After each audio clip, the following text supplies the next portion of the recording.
शिवाय नमस्तुभ्यम। शिव की शक्ति एंड ब्लॉग में आपका स्वागत है। आज मैं आपको इस वीडियो के माध्यम से सोमवार की व्रत कथा के बारे में बताऊंगी। और हाँ, कथा सुनाने से पहले अगर आप चैनल पर नए हैं तो प्लीज चैनल को सब्सक्राइब कर दीजिए। वीडियो अच्छी लगे तो उसे लाइक और शेयर भी कर दीजिए। तो चलिए हम लोग स्टार्ट करते हैं सोमवार की कथा। तो बोलो श्री शिवाय नमस्तुभ्यम। एक नगर में बहुत धनवान साहूकार रहता था। उसके घर में धन की कमी नहीं थी, परंतु वह बहुत दुखी था क्योंकि उसके कोई पुत्र नहीं थे। वह इसी चिंता में दिन रात दुखी रहता था। पुत्र की कामना के लिए वह प्रत्येक सोमवार शिव जी का व्रत और पूजन किया करता था तथा सायंकाल मंदिर जाकर शिव जी के सामने दीपक जलाया करता था। उसके इस भक्ति भाव को देखकर एक समय माता पार्वती ने शिव जी से कहा, हे नाथ, यह साहूकार आपका अनन्य भक्त है, सदैव आपका व्रत और पूजन बड़ी श्रद्धा से करता है। आपको इसकी मनोकामना पूर्ण करनी चाहिए। शिव जी ने कहा, हे पार्वती, यह संसार कर्म क्षेत्र है। जैसे किसान खेत में जैसा बीज बोता है वैसे ही फल काटता है, इसी तरह मनुष्य संसार में जैसा कर्म करता है वैसा ही फल भोगता है। माता पार्वती ने अत्यंत आग्रह से कहा, हे प्रभु, यह आपका अनन्य भक्त है। अगर इसको किसी प्रकार का दुख है तो उसे आपको अवश्य दूर करना चाहिए। आप तो सदैव अपने भक्तों पर दयालु होते हैं और उनके दुखों को दूर करते हैं। यदि आप ऐसा नहीं करेंगे तो मनुष्य आपका पूजन तथा व्रत क्यों करेंगे? माता पार्वती का ऐसा आग्रह देख शिव जी कहने लगे, पार्वती, इसके कोई पुत्र नहीं है, इसी चिंता में यह अति दुखी रहता है। इसके भाग्य में पुत्र न होने पर भी मैं इसको पुत्र की प्राप्ति कर देता हूँ, परंतु वह पुत्र 12 वर्ष तक जीवित रहेगा। इसके पश्चात वह मृत्यु को प्राप्त हो जाएगा। इससे अधिक मैं इसके लिए नहीं कर सकता। माता पार्वती और भगवान शिव का यह वार्तालाप साहूकार सुन रहा था। इससे साहूकार को न तो प्रसन्नता हुई न ही दुखी हुई। वह पूर्व की तरह शिव जी का व्रत और पूजन करता रहा। कुछ समय बाद साहूकार की स्त्री गर्भवती हुई और 10वें महीने में उसके गर्भ से अति सुंदर पुत्र हुआ। साहूकार के घर में बहुत खुशी मनाई गई, परंतु साहूकार तो यह जानता ही था कि उसका पुत्र केवल 12 वर्ष की आयु तक ही है, इसलिए उसने अधिक प्रसन्नता प्रकट नहीं की और न ही किसी को यह भेद बताया। जब वह बालक 11 वर्ष का हो गया तो बालक की माता ने उसके पिता से उसके विवाह के लिए कहा। साहूकार ने कहा, अभी मैं इसका विवाह नहीं करूंगा, मैं अपने पुत्र को काशी पढ़ने के लिए भेजूंगा। साहूकार ने बालक के मामा को बुलाकर उसको बहुत सा धन देकर कहा, तुम इस बालक को काशी पढ़ने के लिए ले जाओ और रास्ते में जिस स्थान पर भी जाओ यज्ञ तथा ब्राह्मण को भोजन कराते व दक्षिणा देते हुए जाना। दोनों मामा भांजे यज्ञ करते और ब्राह्मणों को भोजन कराते तथा दक्षिणा देते हुए काशी की ओर चल पड़े। रास्ते में उनको एक शहर पड़ा। उस शहर में राजा की कन्या का विवाह था, परंतु जो राजकुमार विवाह करने के लिए आया था वह एक आंख से अंधा था। उसके पिता को इस बात की बड़ी चिंता थी कि कहीं राजकुमार को देखकर राजकुमारी तथा उसके माता पिता विवाह में किसी प्रकार की अड़चन पैदा ना कर दे। जब उसने अति सुंदर सेठ के लड़के को देखा तो मन में विचार किया, क्यों न द्वाराचार के समय इस लड़के से वर का काम चलाया जाए। ऐसा मन में विचार कर राजकुमार के पिता ने उस लड़के और उसके मामा से बात की। वे राजी हो गए। फिर उस साहूकार ने लड़के को वर के कपड़े पहनाकर तथा घोड़ी पर बैठाकर कन्या के द्वार पर ले गए। सभी कार्य प्रसन्नता से पूर्ण हो गया। राजकुमार के पिता ने सोचा कि यदि विवाह का कार्य भी उसी लड़के से करा लिया जाए तो क्या बुराई है। ऐसा विचार करके लड़के और उसके मामा से कहा, यदि आप फेरों और कन्यादान के काम को भी करा दे तो आपकी बड़ी कृपा होगी। मैं इसके बदले आपको बहुत सारा धन दूंगा। दोनों ने इसे सहर्ष स्वीकार कर लिया और विवाह का कार्य भी बहुत अच्छी तरह से संपन्न हो गया। सेठ का पुत्र जिस समय जाने लगा तो उसने राजकुमारी की चुंदड़ी के पल्ले पर लिख दिया कि तेरा विवाह मेरे साथ हुआ, परंतु जिस राजकुमार के साथ तुमको भेजेंगे वह एक आंख से अंधा है। मैं काशी जी पढ़ने जा रहा हूँ। सेठ जी के लड़के के जाने के पश्चात राजकुमारी ने जब अपनी चुनरी पर ऐसा लिखा हुआ पाया तो उसने अंधे राजकुमार के साथ जाने से मना कर दिया। उसने अपने माता पिता को सारी बात बता दी और कहा कि यह मेरा पति नहीं है, मेरा विवाह इसके साथ नहीं हुआ है। जिसके साथ मेरा विवाह हुआ है वह तो काशी जी पढ़ने गया है। राजकुमारी के माता पिता ने अपनी कन्या को विदा नहीं किया।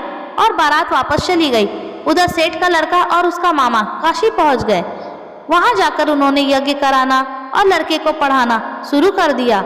जिस दिन लड़के की आयु 12 वर्ष की हुई तो उस दिन उन्होंने यज्ञ रचा रखा था। लड़के ने अपने मामा से कहा, मामा जी आज मेरी तबीयत कुछ ठीक नहीं है। मामा ने कहा, अंदर जाकर सो जाओ। लड़का अंदर जाकर सो गया और थोड़ी देर के बाद उसके प्राण निकल गए। जब उसके मामा ने आकर देखा कि उसका भांजा मृत पड़ा है तो उसको बड़ा दुख हुआ। उसने सोचा अगर मैं भी रोना पिटना मचा दूंगा तो यज्ञ का कार्य अधूरा रह जाएगा। अतः उसने जल्दी से यज्ञ का कार्य समाप्त कर ब्राह्मणों के जाने के बाद रोना पिटना शुरू कर दिया। संयोगवश उसी समय शिव पार्वती उधर से जा रहे थे। जब उन्होंने जोर जोर से रोने की आवाज सुनी तो पार्वती जी कहने लगी, हे नाथ, कोई दुखिया रो रहा है, इसके कष्ट को दूर कीजिए। जब शिव पार्वती वहां पहुंचे तो उन्होंने पाया कि वहां एक लड़का है जो आपके वरदान से उत्पन्न हुआ था। शिव जी ने कहा, हे पार्वती, इसकी आयु इतनी ही थी, वह भोग चुका है।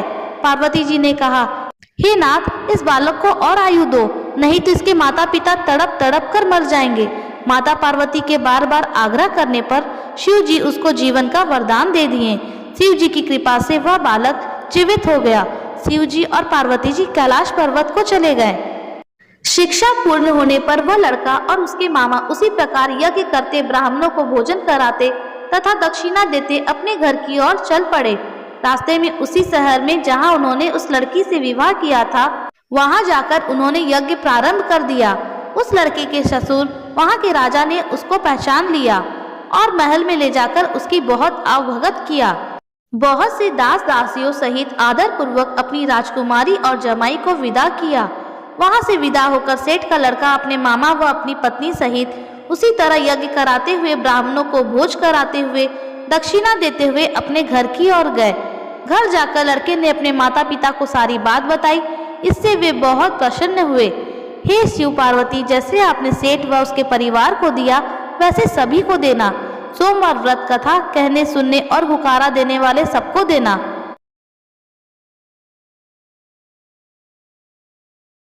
श्री शिवाय नमस्तुभ्यं, श्री शिवाय नमस्तुभ्यं, श्री शिवाय नमस्तुभ्यं, श्री शिवाय नमस्तुभ्यं। बोलो श्री शिवाय, बोलो श्री शिवाय। श्री शिवाय नमस्तुभ्यं, श्री शिवाय नमस्तुभ्यं, श्री शिवाय नमस्तुभ्यं, श्री शिवाय नमस्तुभ्यं। बोलो श्री शिवाय, बोलो श्री शिवाय। श्री शिवाय नमस्तुभ्यं, श्री शिवाय नमस्तुभ्यं, श्री शिवाय नमस्तुभ्यं, श्री शिवाय नमस्तुभ्यं। बोलो श्री शिवाय, बोलो श्री शिवाय। श्री शिवाय नमस्तुभ्यं, श्री शिवाय नमस्तुभ्यं, श्री शिवाय नमस्तुभ्यं, श्री शिवाय नमस्तुभ्यं। बोलो श्री शिवाय, बोलो श्री शिवाय। श्री शिवाय नमस्तुभ्यं, श्री शिवाय नमस्तुभ्यं, श्री शिवाय नमस्तुभ्यं, श्री शिवाय नमस्तुभ्यं। बोलो श्री शिवाय, बोलो श्री शिवाय। श्री शिवाय नमस्तुभ्यं, श्री शिवाय नमस्तुभ्यं, श्री शिवाय नमस्तुभ्यं, श्री शिवाय नमस्तुभ्यं। बोलो श्री शिवाय, बोलो श्री शिवाय। श्री शिवाय नमस्तुभ्यं, श्री शिवाय नमस्तुभ्यं, श्री शिवाय नमस्तुभ्यं, श्री शिवाय नमस्तुभ्यं। बोलो श्री शिवाय, बोलो श्री शिवाय। श्री शिवाय नमस्तुभ्यं, श्री शिवाय नमस्तुभ्यं, श्री शिवाय नमस्तुभ्यं, श्री शिवाय नमस्तुभ्यं। बोलो श्री शिवाय, बोलो श्री शिवाय। श्री शिवाय नमस्तुभ्यं, श्री शिवाय नमस्तुभ्यं, श्री शिवाय नमस्तुभ्यं श्री शिवाय नमस्तुभ्यं बोलो श्री शिवाय बोलो श्री शिवाय श्री शिवाय नमस्तुभ्यं श्री शिवाय नमस्तुभ्यं श्री शिवाय नमस्तुभ्यं श्री शिवाय नमस्तुभ्यं बोलो श्री शिवाय बोलो श्री शिवाय श्री शिवाय नमस्तुभ्यं श्री शिवाय नमस्तुभ्यं श्री शिवाय नमस्तुभ्यं श्री शिवाय नमस्तुभ्यं बोलो श्री शिवाय बोलो श्री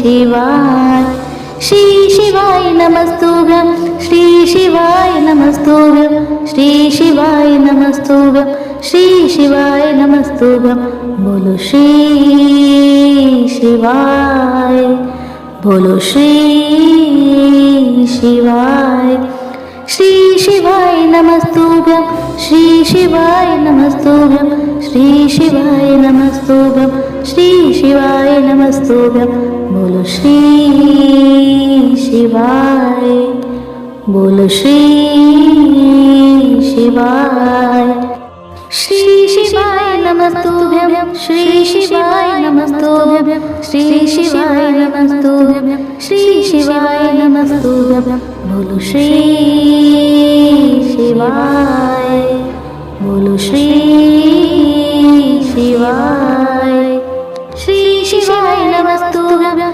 श्री शिवाय नमस्तुभ्यं श्री शिवाय नमस्तुभ्यं श्री शिवाय नमस्तुभ्यं बोलो श्री शिवाय बोलो श्री शिवाय श्री शिवाय नमस्तुभ्यं श्री शिवाय नमस्तुभ्यं श्री शिवाय नमस्तुभ्यं श्री शिवाय नमस्तुभ्यं बोलो श्री शिवाय बोलो श्री शिवाय श्री शिवाय नमस्तुभ्यं श्री शिवाय नमस्तुभ्यं श्री शिवाय नमस्तुभ्यं श्री शिवाय नमस्तुभ्यं बोलो श्री शिवाय बोलो श्री शिवाय